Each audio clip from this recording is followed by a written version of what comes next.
Olá, boa tarde. Que bom ter a sua companhia nesta sexta-feira, dia 9 de julho, começando a partir de agora, ao vivo para todo o Brasil, o programa A Vida em Foco, seu programa de todas as tardes aqui da TV Evangelizar. E no programa de hoje, nós vamos falar sobre algo que está sendo discutido, votado, né?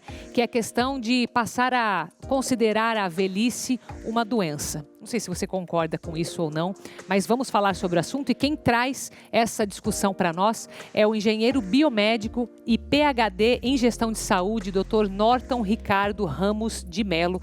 Já já vamos entrar nessa discussão.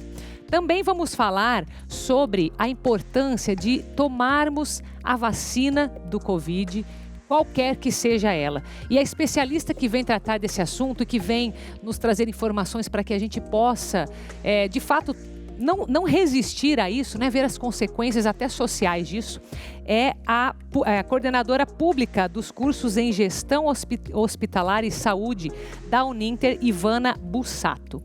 E para comemorar um pouco antes o dia da pizza, que é amanhã, e como todo bom brasileiro gosta de uma pizza, você vai aprender a fazer uma massa aí na sua casa. É claro que tem muito mais, é só você ficar com a gente a partir de agora aqui no Vida em Foco.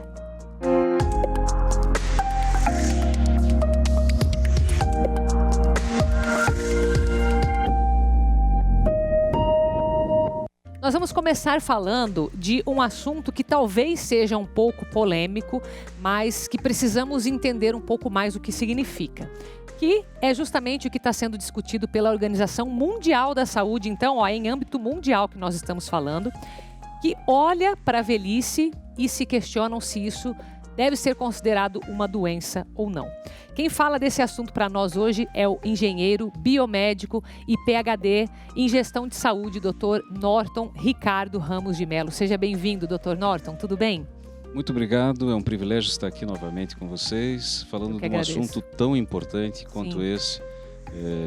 Que velhice não pode ser considerado doença nunca, né? Pois é, eu não sei se aqui cabe, né, nós colocarmos a nossa opinião, e eu também penso muito parecido com isso, mas eu me questiono o que é que está por trás, né? Por que a Organização Mundial da Saúde, né, que é um órgão de respeito gigantesco, está questionando esse âmbito? Existe alguma coisa nessa discussão para que a gente comece a perceber o que é que está fazendo então, a velhice entrar como doença? O que está por trás, Dr. Norton?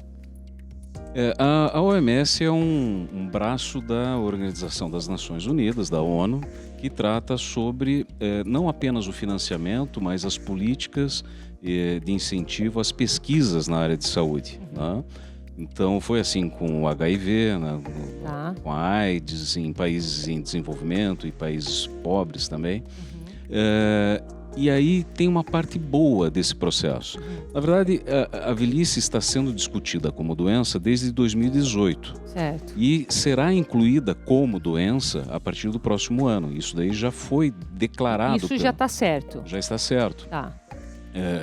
Se é doença, ela é classificada no CID, no Código Internacional de Doenças. Certo. Tá?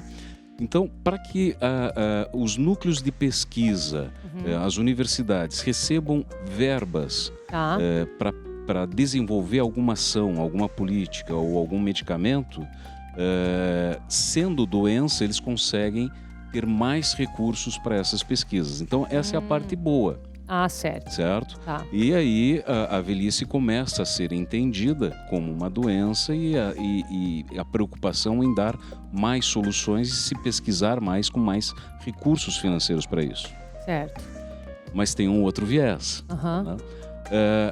A idade cronológica da pessoa definiria que ela é doente? Essa seria uma pergunta que eu faria também. Quer dizer, necessariamente quem está envelhecendo vai ficar doente? Porque tem muita gente envelhecendo com saúde, né? Esse é o ponto. E aí você toca numa questão fundamental, né?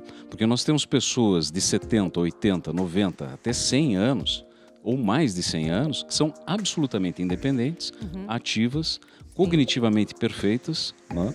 E que tomam as decisões da sua própria vida. Então veja quantos outros vieses negativos a gente poderia ter a partir dessa declaração de que velhice é doença. O primeiro deles, que eu acho que é o mais importante, nós começamos a mascarar a epidemiologia de outras doenças.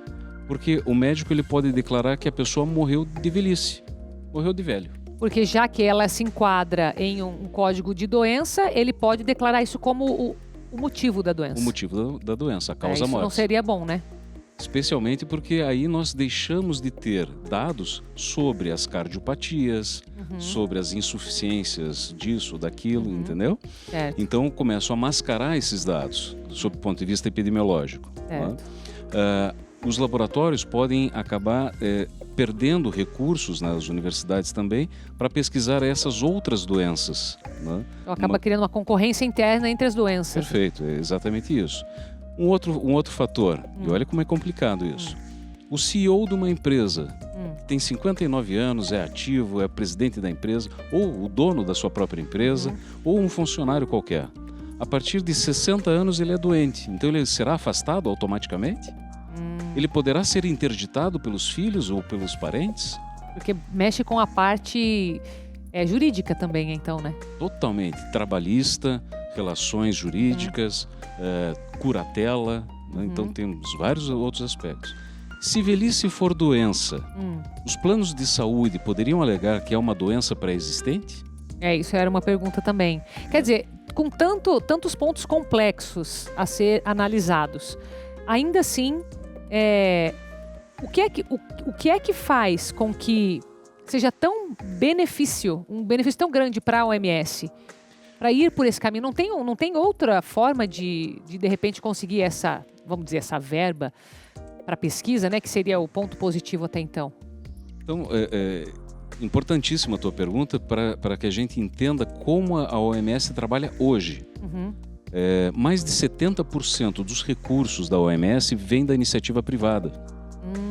Vem ou de laboratórios ou de fundações filantrópicas, e só 30% ou menos de 30% é que vem das verbas de participação dos países membros. Certo. São 193 países signatários da OMS.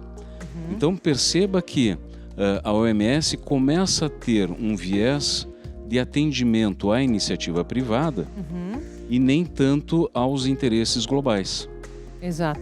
E aí começa a perder um pouco de credibilidade. Porque vem o fato muito mais comercial do que propriamente científico e acadêmico. Então, nós vimos isso acontecer com a própria AIDS, né, onde empresas financiavam ações de combate à AIDS, desde que se não falasse de preservativos. Quer dizer, então eu te dou dinheiro para pesquisa, eu te dou dinheiro para desenvolvimento de ações, mas você não fala de preservativo. Por quê? Porque eu quero que as pessoas fiquem, entre aspas, doentes, porque eu estou fazendo pesquisas e desenvolvendo medicamentos para atender a essas pessoas. Então, se elas usam o preservativo, elas não vão mais ficar doentes. Então, isso significa que acabou a necessidade do meu serviço, do meu produto, por exemplo. E aí a gente começa a entender o anti-aging, né? o anti-envelhecimento, produtos anti-envelhecimento. Sim. Cremes, pílulas, medicamentos, tratamentos, né? E aí a gente começa a se questionar, especialmente, né, nesse ano de pandemia, onde a OMS demorou muito tempo para declarar o estado pandêmico. Se ela tivesse sido alertado aos países membros com mais antecedência, quantas milhares de vidas a gente não poderia ter poupado nesse processo? Então, é de se questionar.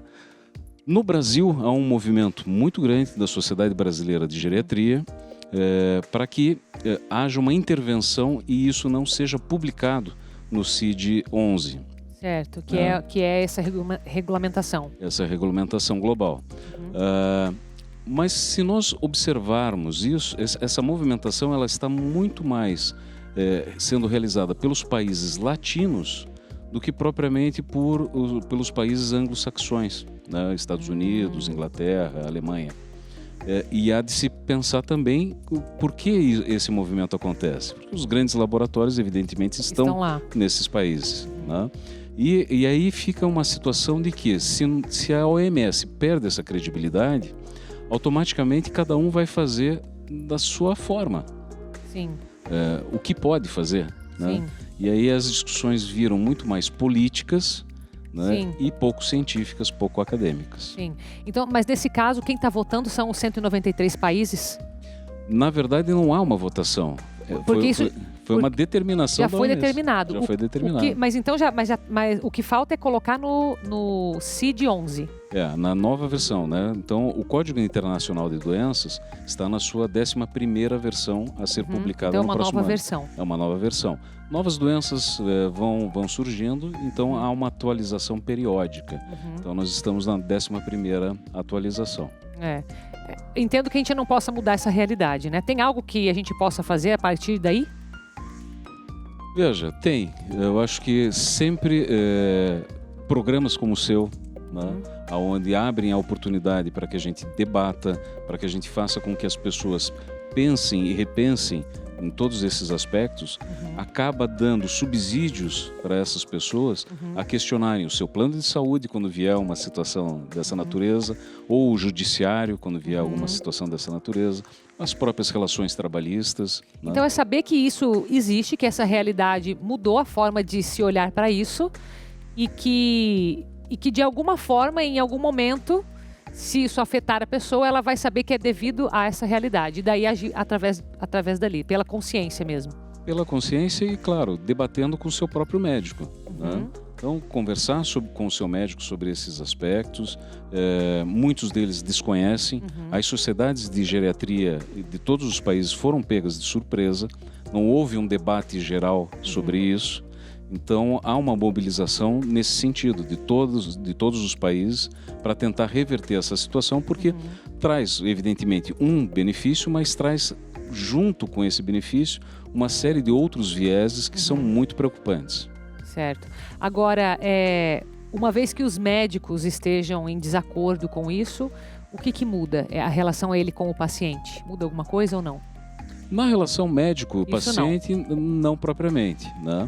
Mas nas relações, como eu falei, nas relações trabalhistas, nas relações comerciais, inclusive, de alguns produtos com o público geral, isso sim.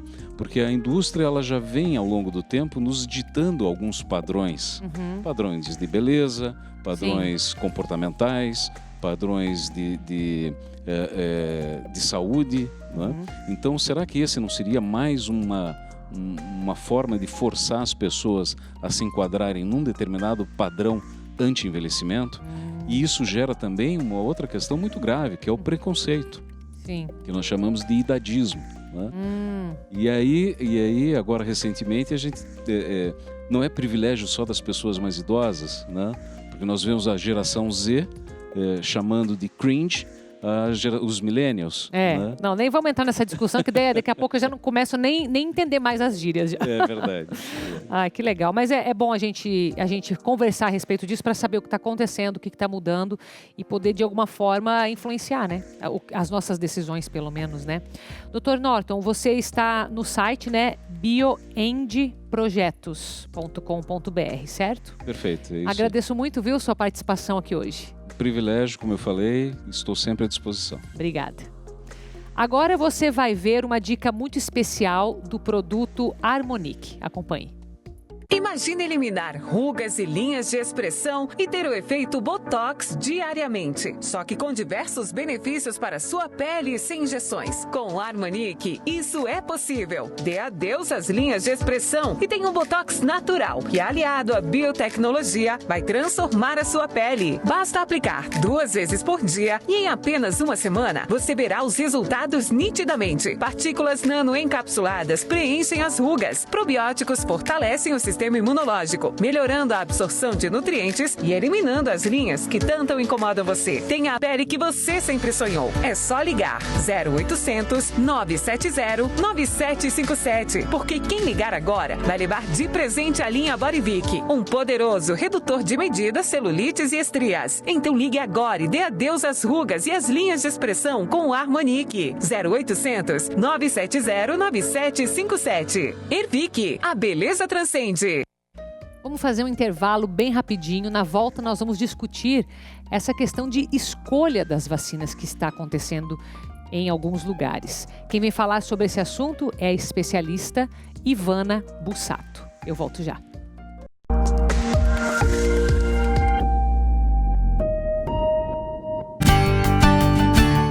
O programa dessa sexta-feira está super especial. Você deve estar se perguntando por que as meninas estão aqui no palco. Elas são a nossa surpresa dessa sexta-feira. As meninas do Call Center vai participar e você só vai saber se você acompanhar o programa Bela Graça daqui a pouquinho, depois do programa Vida em Foco com a Carol Tormena. Eu espero por você. Esse aí é um aparelho perfeito. Vamos colocar? Nem aparece. Se você busca qualidade em óculos e aparelhos auditivos, então venha para a Telesom. Aqui você encontra aparelhos de alta tecnologia e grande variedade de marcas de óculos com preço mais baixo da cidade. É Telesom, meu amigo. Para você que teve Covid, felizmente se curou, mas viu seu cabelo cair de forma acentuada e ficar ralinho, a única alternativa é o fortalecimento da sua imunidade. E tá aqui, o KPMX, eleito 2 vezes o melhor tratamento capilar do Brasil. Ele é um poderoso polo vitamínico. O KPMX tem 19 vitaminas e sais minerais que vão agir diretamente no seu bulbo capilar. Em questão de dias, seu cabelo vai voltar a ficar forte, sedoso e saudável. O KPMX é um produto 100% natural, não tem contraindicação e é reconhecido pelos órgãos reguladores. Liga agora no 0800 003 7474. A entrega rápida e gratuita para todo o Brasil é por nossa conta. As parcelas ficam em 10 vezes sem juros em todos os cartões. KPMX, mais saúde para seus cabelos.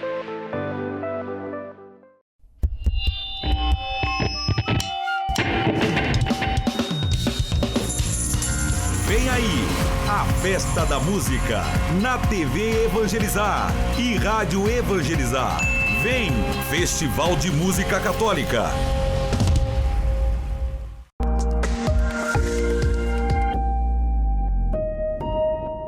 Estamos de volta com o programa Vida em Foco dessa sexta-feira. Hoje é dia 9 de julho.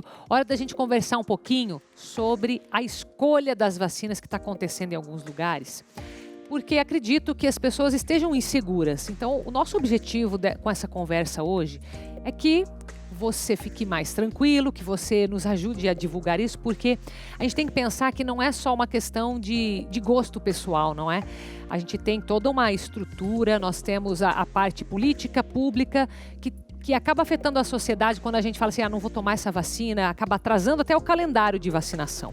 Quem vai falar sobre esse assunto com a gente, que é especialista no assunto em saúde pública e também é coordenadora dos cursos em gestão hospitalar e saúde da Uninter, Ivana Bussato, que já está aqui. Seja bem-vinda, Ivana, tudo bem? Obrigada, Carol. Obrigada. Muito bom estar aqui conversando com você sobre esse assunto, porque é um assunto que está aí falando muito a nível nacional e é importante que a gente realmente esclareça as pessoas. Sim. Em relação ao seu posicionamento.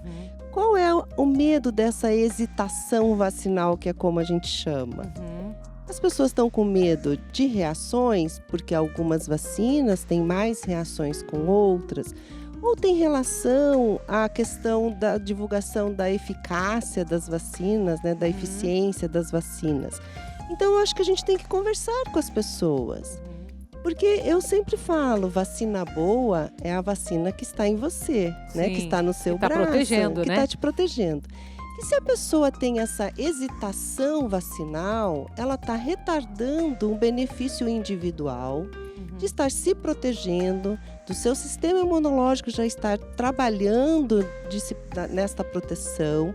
Você não está protegendo a sua família, porque como nós tivemos que adotar o princípio da equidade, Quer dizer, nós não temos vacina para vacinar todo mundo acima de 18 anos no mesmo momento.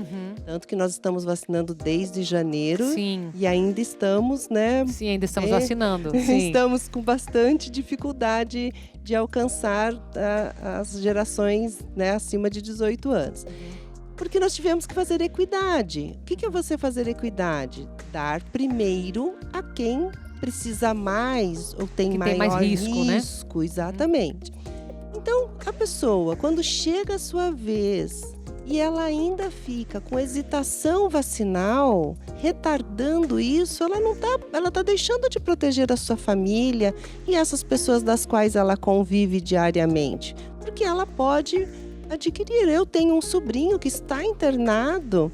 Ele não teve hesitação, mas no dia que estava marcada a idade dele, ele pegou o diagnóstico da Covid-19. Não deu tempo. Não deu tempo. Então, vejam como eu quis até colocar isso para mostrar às pessoas que não tem como você estar no dia a dia e não estar em risco. Tem as medidas de proteção, usar máscara, álcool gel, manter o distanciamento. Mas, né, a questão de você ter contato com alguém é muito fácil, porque muitas pessoas estão doentes, né? Muitas pessoas têm o vírus, e o vírus, eu falo, o vírus só vai acontecer, ele só existe porque nós existimos. Interessante. Então ele sempre vai procurar alguém para se multiplicar, porque ele só se multiplica utilizando as nossas células. Sim. Se ele for colocado nessa mesa ou for colocado nesse sofá, ele vai morrer. Ele vai ficar um tempo, cada estrutura, né? Tem um tempo de duração, mas ele morre. Porque como que ele vive? Sim, ele só vive nas nossas células. Só nas nossas células. Agora, Ivana, você acha que, por exemplo, esse medo, seja pela reação, não sabe o que tem na vacina, né? Alguns falam, né? Não sei como é que vai ser dentro do meu organismo. Você acha que isso é pelo próprio medo da pandemia? Quer dizer, as pessoas poderiam ter um comportamento contrário, né? Já que eu tenho uma solução para a pandemia, uma proteção, e é a única, deveria estar todo mundo querendo imediatamente. Mas algumas pessoas, e creio que seja a minoria, mas ainda assim causam um impacto social, né? Porque você não imuniza se não tiver 70% ou mais da população vacinada. E acho que a gente também tem que trazer um pouco para o coletivo, né? Quer dizer, eu tenho a minha segurança pessoal, claro, né? Que se dependesse exclusivamente de cada um, acho que tudo bem a pessoa querer escolher, mas não é o caso. Não. Nós estamos numa situação de pandemia em que a minha decisão e a minha atitude influencia em você, influencia na minha cidade, no meu bairro, no meu país inteiro, no mundo inteiro, porque em todo lugar está acontecendo isso, não é? Então, acredito que, assim, as pessoas que estão com medo, na minha cabeça, ou é por falta de informação, que nós estamos fazendo aqui, ou é porque elas acham que aquela vacina vai fazer mais mal para elas do que a própria doença. Imagina, né? Certo? É muito grave. Mas isso acontece. Acontece. E assim, as pessoas têm uma falsa, vamos dizer assim, no imaginário das pessoas, as vacinas são diferentes. Elas são diferentes na questão de como elas foram produzidas. Mas no resultado final, coletivamente, elas são iguais. Que é o que você falou. Nós precisamos alcançar no mínimo 70% para que nós possamos, inclusive, avançar para as outras faixas etárias. Eu tenho muita esperança que nós consigamos vacinar as crianças. Então, logo isso seja possível e cientificamente aprovado. Sim, também tem essa parte, né? Exato.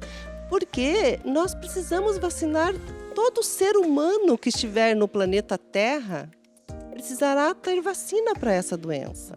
Assim como foi com a varíola. Assim como é para o sarampo. E na sua experiência como especialista na saúde pública, existe essa resistência da população quando existe uma pandemia? Quer dizer, agora a gente está no coronavírus, mas como você mencionou nesses outros casos, aconteceu com sarampo, né? Aconteceu com varíola. Existe essa resistência ou isso é específico agora desse nosso período? Isso é comum, acontece. Acontece quando foi introduzida a vacina da varíola aqui no Brasil, que foi Oswaldo Cruz, que trouxe a vacina, tem até na história, falar revolta das vacinas. E como dou muita aula sobre epidemiologia, sobre saúde pública, até eu brinco, eu gostava mais de contar a história. Do que de viver. Do que vivê-la. Então, mas nós estamos falando de um século. As pessoas não aprenderam num século. Eu estou aqui, eu tenho 56 anos, eu estou aqui porque eu fui vacinada, porque você foi vacinada. Então, nós temos uma mortalidade infantil melhor porque as crianças são vacinadas. Então, eu não consigo compreender qualquer que seja a justificativa de quando a pessoa chega a hora dela de vacinar, ela tenha essa hesitação vacinal e se recuse a vacinar. Eu acho que isso é falta de compreender a importância para si e para o coletivo, né? Mas como muita gente não pensa na coletividade, então que pense primeiro em si, né? Já comece por esse caminho. Mas nós temos que pensar na coletividade, porque as escolas têm que voltar a funcionar, porque os restaurantes... Tudo, têm né? Assim, esse a é um sociedade, bom ponto. Isso. A gente acaba olhando assim, se talvez não faça muito sentido o tomar a vacina, mas para que a gente volte a conviver socialmente e falando financeiramente, né, que volte tudo o país mesmo, né, a crescer, a gente precisa disso. É um primeiro passo, né? Tá tudo muito conectado. Exato. E veja, Israel, por isso que eu falo que essa doença, ela é muito ardilosa, né? Nós ainda vamos conhecer muito sobre ela. Sim, sabe? Começo, assim, estamos aprendendo e vivendo, como diz, vivendo a história, né? Porque o que acontece? Israel, que é um dos países que está com a maior taxa, uma das maiores taxas de vacinação, eu hoje entrei antes de vir para cá. A taxa de contágio, aquela de replicação, está maior do que no Brasil hoje. Então, para você ver que esse vírus, ele procura o ser humano, ele vai atrás do ser humano suscetível. Então, pense numa família em que tem 10 pessoas, uma se recusou a tomar a vacina, quem vai pegar a doença? Ela está correndo risco. Exato. Quer dizer, então hoje, acho que a questão hoje estamos nesse meio, né, da vacinação, mas daqui a pouco, quando tiver a maioria vacinado, aí realmente quem não quiser tomar, o prejuízo vai ser muito mais particular. Mas ainda assim eu não gosto de pensar, eu gosto de pensar ainda no coletivo, porque quando você fala de vacina, é uma decisão de saúde pública, não é? Eu não posso usar os minhas ideais, as minhas ideologias nesse momento. Eu penso assim. Tem que pensar na coletividade.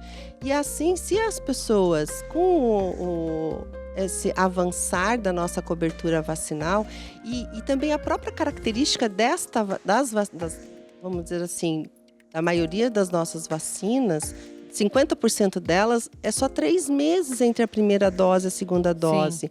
Então, hoje, por exemplo, no Brasil, que nós estamos com 13% de cobertura nacional. Tá. 13% de cobertura com as 2 doses e 38% de cobertura com uma dose só, nós só vamos alcançar 40% daqui 3 meses. Você compreende isso? Sim. Porque as pessoas que estão tomando vacina hoje só estarão totalmente vacinadas daqui 3 meses. Sim. E daí a gente ainda está em 40%. Quer dizer, então quanto mais rápido as pessoas se abrirem para isso, melhor, não é? Mais rápido nós chegaremos a esses percentuais necessários para que a gente possa ter um pouco mais de tranquilidade. Então inclusive, é importante Ivana, isso. Tem algumas prefeituras que estão sancionando, né? Que estão falando assim, então tá, você não quer, assina aqui um termo que você vai ser o último. Acho que isso é bom para a pessoa ter um pouquinho de choque de realidade, mas a intenção não é essa. A intenção é que a pessoa, vamos vacinar agora, aproveite agora o teu momento. Eu acho isso seja feito. Pouco educativo, vamos dizer assim, entendeu? Eu acho que seria melhor que a gente pudesse esclarecer melhor as pessoas. Porque às vezes a pessoa está querendo uma vacina por, vamos dizer assim, grife. Né? Eu vou usar esse termo para... Mas porque ela não tem o conhecimento. Porque as vacinas, Vamos assim, quando uma vacina é produzida, ela passa por várias etapas, todo mundo, isso já, nossa, o brasileiro já aprendeu isso. A gente tinha tanta dificuldade de fazer os alunos aprenderem isso, agora todo mundo sabe. Mas as vacinas, elas foram, na fase 3, que é a fase que mostra a eficiência, elas foram estudadas em públicos-alvos diferentes. Sim. Então, é a mesma coisa de você pegar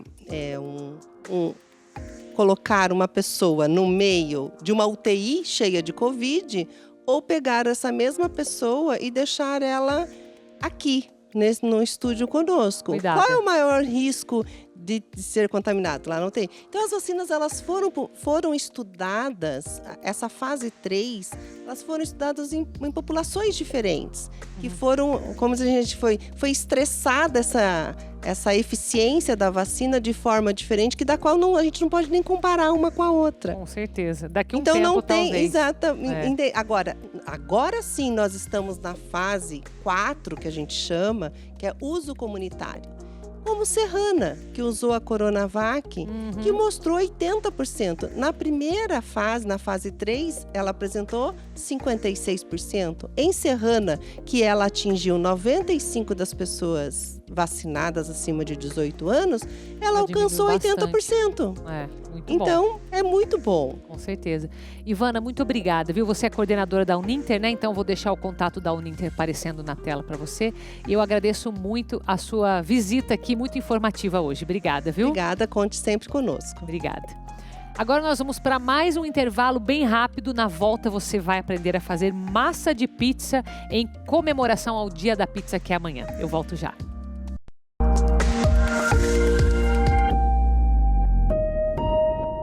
Neste dia 16, celebramos a festa de Nossa Senhora do Carmo, madrinha da obra Evangelizar.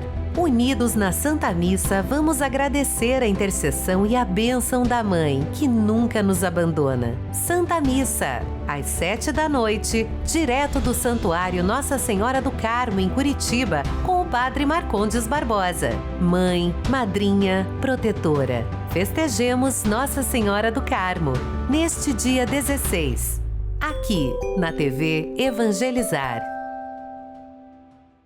Quer emagrecer de uma forma rápida, com saúde e sem sofrimento? Eu tenho uma solução para você. Eu quero falar com você que está passando pelo momento mais difícil desse período de distanciamento social. E qual é o resultado disso? A relação nem um pouco saudável com a comida. E o resultado disso? O excesso de peso e, na pior das hipóteses, a obesidade. Mas calma, você não está sozinho. O ActiNutri está aqui para te ajudar. Todos os componentes são 100% naturais. É um produto completo que vai reequilibrar o seu corpo. Ligue agora para o telefone que aparece na sua tela. Nossas especialistas em emagrecimento estão lhe aguardando para oferecer o melhor tratamento. Tudo com entrega rápida, gratuita para todo o Brasil e em 10 vezes sem juros. Este é o ActiNutri, o melhor emagrecedor do Brasil. É ActiNutri, é Floravita. Floravita. O programa de propósito estreia esta semana já falando de algo que a gente não pode esquecer, nosso sonho de infância. E os entrevistados neste primeiro programa serão os meninos da banda Jovem Dionísio. Dói o peito só de olhar o jeito que tu posa. Eles estudaram juntos, sonharam juntos e estão realizando este sonho. Programa de propósito. Estreia sábado, às 2h30 da tarde, aqui na TV Evangelizar.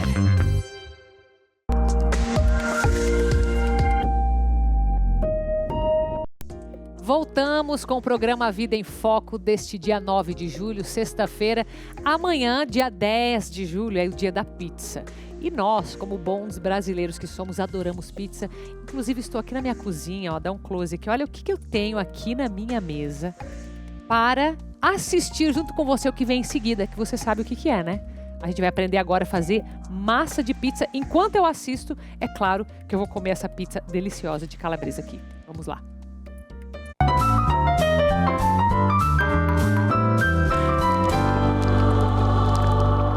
Olá pessoal, eu sou o Vavo Crick da Vavo's Kitchen e hoje nós vamos ver uma receita de pizza. Sim, a queridinha de todos. E hoje você vai aprender a fazer aquela massa super especial com dicas de fermentação para que você consiga uma excelente qualidade fazendo pizza na sua própria casa. Vamos lá? Primeiro você vai precisar de 2 xícaras ou 500 ml de água. Essa receita dá aproximadamente 4 pizzas de 300 gramas cada uma. Na sequência, você entra com sal, para dar uma mexidinha, para dar uma dissolvida no sal, o azeite de oliva. E agora a gente entra com a semolina. A semolina que vai dar essa característica da nossa pizza de estrutura nela, vai dar essa crocância. E vocês vão ver que a hora que vocês forem assar, vai dar uma diferença muito grande do que você fazer simplesmente com a farinha de trigo. Você adicionou a semolina, ela fica com essa cara de mingauzinho aqui. E agora a gente entra com o nosso fermento biológico instantâneo seco. Pode até parecer que é muito fermento, mas como essa massa ela só tem uma fermentação, a gente precisa que ele dê essa fermentada boa, porque inclusive ela vai para a geladeira 24 horas. Agora que a gente já incorporou todos os ingredientes menos a farinha de trigo, a gente começa a incorporar a farinha de trigo aos poucos. Por que aos poucos? Porque as farinhas de trigo geralmente elas têm uma hidratação diferente. O que quer dizer isso? Às vezes você está aqui e de repente o clima está muito úmido e essa farinha ela absorve muita umidade. Então às vezes você vai precisar de mais farinha e às vezes você vai precisar de menos farinha. A gente vai incorporando com a colher e depois que ela chegar num ponto que a gente consiga sovar, a gente transfere ela para a nossa bancada. Ela ainda está uma massa bem hidratada, bem pegajosa e a gente vai adicionando. Uma vez que a massa está pronta, a gente vai fazer as bolinhas. Você pode botar ou num saquinho plástico ou num pote de plástico untado e a gente vai levar à geladeira por 24 horas. Então aqui a gente já está num ponto que a gente já consegue transferir a nossa massa para a bancada. Agora é sovar ela com as mãos. E agora a gente começa a sovar a nossa massa com esses movimentos. A gente incorpora toda a farinha e aí você vai sentindo se você vai precisar de mais ou de menos farinha. Aqui a gente já está com uma massa bem hidratada. Resista à tentação de adicionar muita farinha de trigo, que quanto mais você sovar, mais você desenvolver o glúten, mesmo ela ainda estando pegajosa, ela já está no ponto. Tá vendo como ela fica pegajosa? Ok, aqui a massa está pedindo um pouco mais de farinha de trigo e continuamos com a sova por 12 minutos. Então aqui vocês podem ver que a gente não usou toda a farinha. Então agora que a nossa massa já está pronta, a gente coloca um pouquinho mais de farinha aqui, vamos modelando, fazendo uma bola. E agora a gente, ou você pode colocar em um saquinho plástico com óleo vegetal ou azeite de oliva, ou você pode colocar nesses potinhos plásticos e usar também um spray antiaderente, como esse daqui.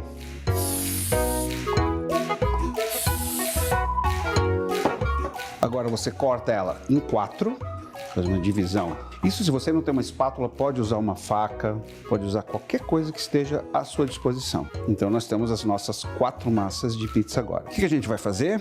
A gente vai dar uma passeadinha com elas aqui na farinha de trigo e vai girando assim para fazer as nossas bolinhas, ok? Essas bolinhas a gente coloca aqui dentro.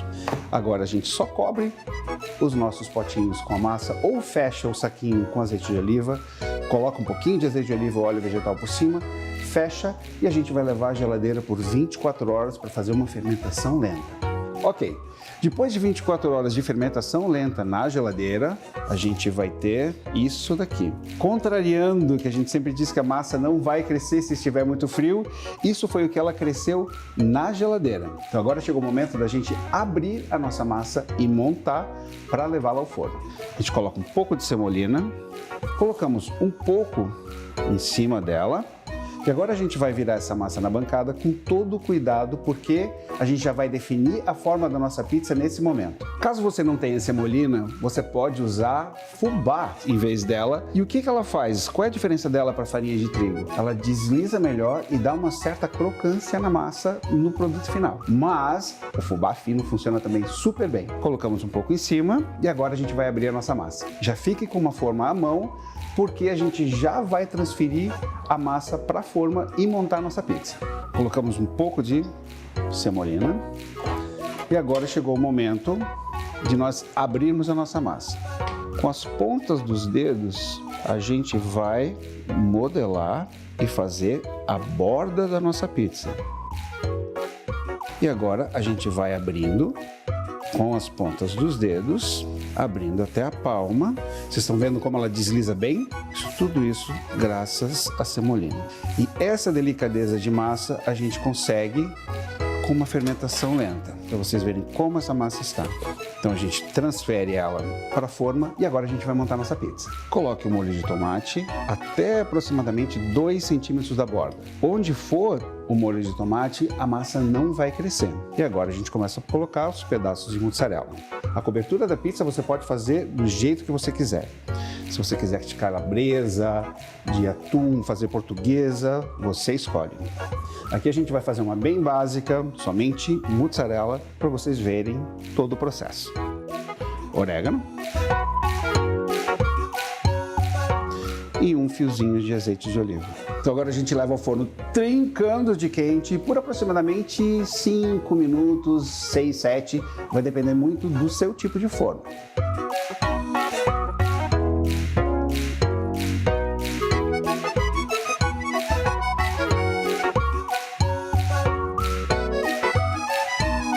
Agora com a nossa pizza pronta, vamos prová-la. Vamos provar?